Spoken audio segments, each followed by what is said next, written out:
Thiruvananthapuram Neyyattinkara general ആശുപത്രിയിൽ ചികിത്സാ പിഴവെന്ന ആരോപണം. കുത്തിവെപ്പിന് പിന്നാലെ ഗുരുതരാവസ്ഥയിലായ യുവതി മെഡിക്കൽ കോളേജ് ആശുപത്രിയിൽ 6 ദിവസമായി തീവ്രപരിചരണ വിഭാഗത്തിലാണ്. മലയൻകീഴ് സ്വദേശി കൃഷ്ണയാണ് ചികിത്സയിലുള്ളത്. കുടുംബത്തിന്റെ പരാതിയിൽ നെയ്യാറ്റിൻകര ജനറൽ ആശുപത്രിയിലെ ഡോക്ടർ വിനുവിനെതിരെ പോലീസ് കേസെടുത്തു. വൃക്കരോഗത്തിന് ചികിത്സ തേടിയെത്തിയ യുവതി കുത്തിവെപ്പിന് പിന്നാലെ അബോധാവസ്ഥയിലായെന്നാണ് കുടുംബത്തിന്റെ ആരോപണം. നെയ്യാറ്റിൻകര ജനറൽ ആശുപത്രിക്കെതിരെയാണ് കുടുംബം രംഗത്തെത്തിയത്. യുവതിക്ക് അലർജി പ്രശ്നമുണ്ടായിരുന്നു. തൈക്കാട് ആശുപത്രിയിലെ ചികിത്സയ്ക്ക് ശേഷം ഡോക്ടറുടെ നിർദ്ദേശപ്രകാരമാണ് നെയ്യാറ്റിൻകര ആശുപത്രിയിലെത്തിയത്. ഒപ്പമുണ്ടായിരുന്ന ബന്ധു ലാബിലേക്ക് പോയ സമയം കൃഷ്ണയ്ക്ക് കുത്തിവെപ്പ് നൽകി. ഇതോടെ കൃഷ്ണ അബോധാവസ്ഥയിലായെന്ന് കുടുംബം ആരോപിച്ചു. ഭയങ്കര ക്രിട്ടിക്കലാണ്. വെന്റിലേറ്ററിൽ നിന്ന് മാറ്റാൻ പറ്റുന്നില്ല.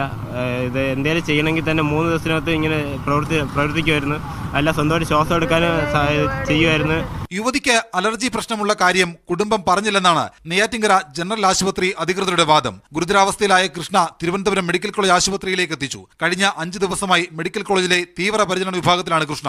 കുടുംബത്തിന്റെ ആരോപണത്തിൽ ചികിത്സാ പിഴവിന് നെയ്യാറ്റിൻകരയിലെ ഡോക്ടർ വിനുവിനെതിരെ പോലീസ് കേസെടുത്തു. മീഡിയ 1 തിരുവനന്തപുരം.